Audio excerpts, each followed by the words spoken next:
Hello everyone, welcome to DSP online study. हम लोगों ने प्रीवियस वीडियो में सेल बायोलॉजी के लगभग 25 प्रश्न को सॉल्व किया था। आइए उससे आए गए प्रश्न को आज के क्लास में सॉल्व करेंगे।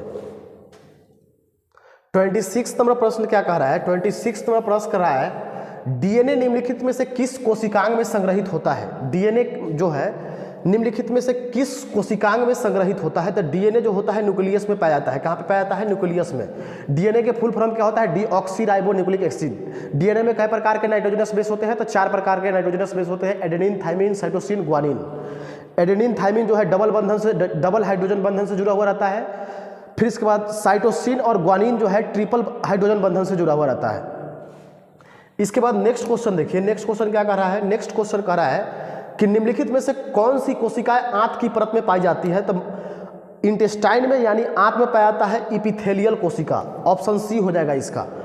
इसके बाद नेक्स्ट क्वेश्चन देखिए। नेक्स्ट क्वेश्चन कह रहा है कि राइबोसोम जो होता है, राइबोसोम जो मौजूद होता है, राइबोसोम जो है मौजूद कहाँ पे होता है? तो सभी सक्रिय सेल में, जितने एक्टिव सेल है उसमें जो क्या होता है? राइबोसोम जो होता है प्रेजेंट होता है, उपस्थित होता है। ऑप्शन ए हो जाएगा।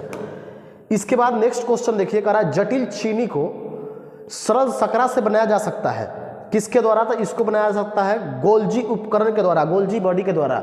यदि क्वेश्चन पूछे कि गोल्जी बॉडी का खोज किसने किया था, तो कैमिलो गोल्जी ने किया था। इसके बाद नेक्स्ट क्वेश्चन देखिए। नेक्स्ट क्वेश्चन का क्या कर रहा है? क्वेश्चन नंबर 30 देखिए, कर रहा है गोल्जी तंत्र किसके निर्माण में शामिल होता है? तो गोल्जी तंत्र जो है लाइसोसोम के निर्माण में शामिल होता है। लाइसोसोम क्या होता है? तो लाइसोसोम जो होता है इसका खोज जो है डी दुबे नामक वैज्ञानिक ने किया था। इसका काम क्या है? तो हाइड्रोलाइटिक एंजाइम के द्वारा भोजन को पचाना। दूसरा काम क्या है? जितने भी जीवित कोशिका है उसको नष्ट करना। इसीलिए इसको क्या बुलाता है? इसको बुलाता है सुसाइडल बैग। क्या बुलाता है? सुसाइडल बैग, यानी कि आत्महत्या की थैली, या इसी को बुलाता है डाइजेस्टिव बैग, पाचक थैली, चाहे इसी को बोलते हैं विध्वंसक, डिस्ट्रॉयर। इसके बाद नेक्स्ट क्वेश्चन देखिए। नेक्स्ट क्वेश्चन कह रहा है कि प्लास्टिड का अपना होता है। तो प्लास्टिड का अपना होता है डीएनए और राइबोसोम। Option D. इसके बाद नेक्स्ट क्वेश्चन देखिए। नेक्स्ट क्वेश्चन क्या कर रहा है? खाद्य रसधानी होती है, कहां पे होती है? तो ये होता है अमीबा में। Option C. इसके बाद देखिए क्वेश्चन नंबर 33 कर रहा है मानव शरीर की सबसे बड़ी कोशिका होती है। तो मानव शरीर के सबसे बड़ी कोशिका, यदि मानव शरीर में पूछा है तो मानव शरीर के सबसे बड़ी कोशिका होता है मादा अंडाणु में।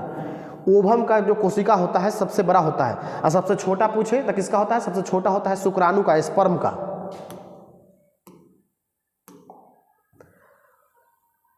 थर्टी 34 नंबर क्वेश्चन देखिए, कह रहा है मानव शरीर के सबसे छोटी कोशिका होती है। तो सबसे छोटी कोशिका किसका होता है? शुक्राणु का होता है, स्पर्म का होता है। ऑप्शन बी हो जाएगा।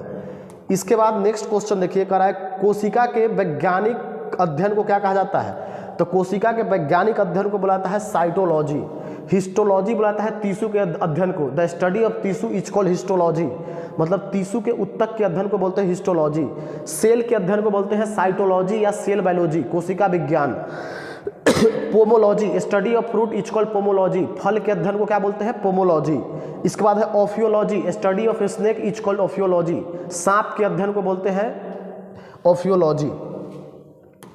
इसके बाद नेक्स्ट क्वेश्चन देखिए, कह रहा है सबसे बड़ी कोशिका होती है। तो सबसे बड़ी कोशिका किसका होता है? शतरमूर्ख कांडा का। शतरमूर्ख कांडा जो होता है लगभग 1.5 kg का होता है। इसका जो कोशिका जो होता है 140 से लेकर 170 mm तक होता है। सबसे बड़ा कोशिका किसका होता है? शतरमूर्ख के अंडा का। इसके बाद देखिए, कह रहा है निम्नलिखित में कौन सी कोशिका मस्तिष्क में पाई जाती है? तो दिमाग में कौन सा कोशिका पाया जाता है? तो दिमाग में पाया जाता है न्यूरॉन कोशिका। ऑप्शन ए हो जाएगा। न्यूरॉन क्या है? तो तंत्रिका तंत्र के संरचनात्मक एवं क्रियात्मक इकाई को क्या कहते हैं? न्यूरॉन कहते हैं। The structure and function unit of nervous system is called neuron. इसके बाद 38 नंबर क्वेश्चन देखिए, कह रहा है निम्नलिखित में से कौन सी कोशिका स्तनधारियों में यकृत में पाई जाती है? यानी मानव के यकृत में, लीवर में कौन से कोशिका पाया जाता है? तो मानव के लीवर में पाया जाता है कूफर सेल। कौन सा cell? Kupffer cell. Option B. इसके बाद नेक्स्ट क्वेश्चन देखिए। नेक्स्ट क्वेश्चन है कि न्यूरॉन का निम्नलिखित में से कौन सा भाग अन्य न्यूरॉन से जानकारी प्राप्त करता है? तो ई करता है डेंड्राइट्स। डेंड्राइट्स के द्वारा ही जानकारी प्राप्त किया जाता है। इसके बाद अगला क्वेश्चन देखिए 40 नंबर, कह रहा है आरएनए निम्नलिखित में से किसके कोशिकांग में मौजूद होता है? तो आरएनए जो है आरएनए जो है निम्नलिखित में से किस कोशिकांग में मौजूद होता है? तो ये भी जो है न्यूक्लियस में उपस्थित होता है। न्यूक्लियस में क्रोमोसोम, डीएनए, आरएनए सब किस में रहता है? न्यूक्लियस में ही रहता है। इसके बाद 41 नंबर क्वेश्चन देखिए, करा निम्नलिखित में से किस कोशिका में केंद्रक मौजूद नहीं है? तो अविकसित किस में होता है? तो अविकसित होता है प्रोकैरियोटिक कोशिका में, पूरा तरीका से विकसित नहीं होता है, माने अब्सेंट ही होता है। इसके बाद कह रहा है किस वैज्ञानिक ने कोशिका में केंद्रक का पता लगाया था? तो कोशिका का केंद्रक का पता किस वैज्ञानिक ने लगाया था? केंद्रक का खोज किसने किया था? तो न्यूक्लियस का खोज किया था रॉबर्ट ब्राउन नामक वैज्ञानिक ने। ऑप्शन बी क्या हो जाएगा? रॉबर्ट ब्राउन नामक वैज्ञानिक ने क्या किया था? तो ये किया था किसका खोज? न्यूक्लियस का खोज किया था। यदि पूछे क्रोमोसोम की खोज कौन किया था? बाल्डियर्स ने किया था।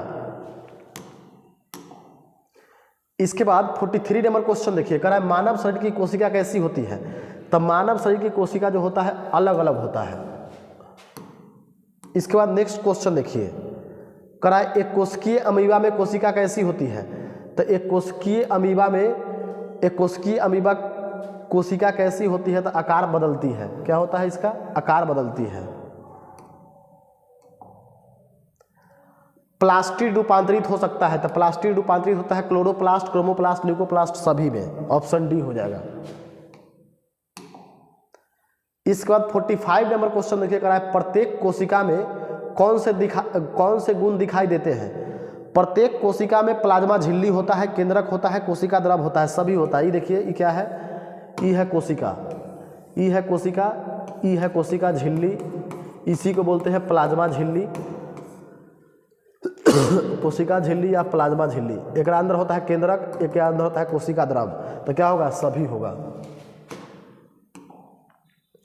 इसके बाद 46 नंबर क्वेश्चन देखिए, 46 नंबर क्वेश्चन कर रहा है कोशिका झिल्ली और प्लाज्मा झिल्ली किस प्रकार के झिल्ली है? तो कोशिका झिल्ली और प्लाज्मा झिल्ली अर्धपरागमय झिल्ली है, सेमी परमेबल मेम्ब्रेन है।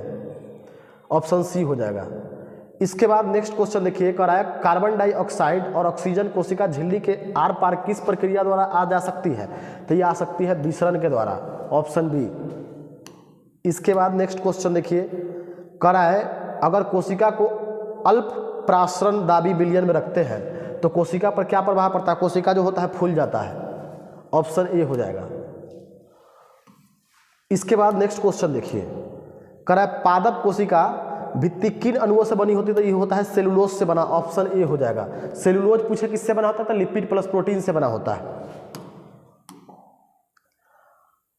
अब लास्ट क्वेश्चन है कोशिकाओं के आधार पर जीव कितने प्रकार के होते हैं? तो कोशिका के आधार पर जीव जो होता है 2 प्रकार के होता है, एक कोशिकीय जीव, बहुकोशिकीय जीव, यूनिसेलुलर ऑर्गेनिज्म, मल्टीसेलुलर ऑर्गेनिज्म। यदि पूछे केंद्रक के आधार पर जीव कई प्रकार के होता है? तो केंद्रक के आधार पर भी जीव जो होता है 2 प्रकार के होता है, प्रोकैरियोटिक कोशिका और यूकैरियोटिक कोशिका।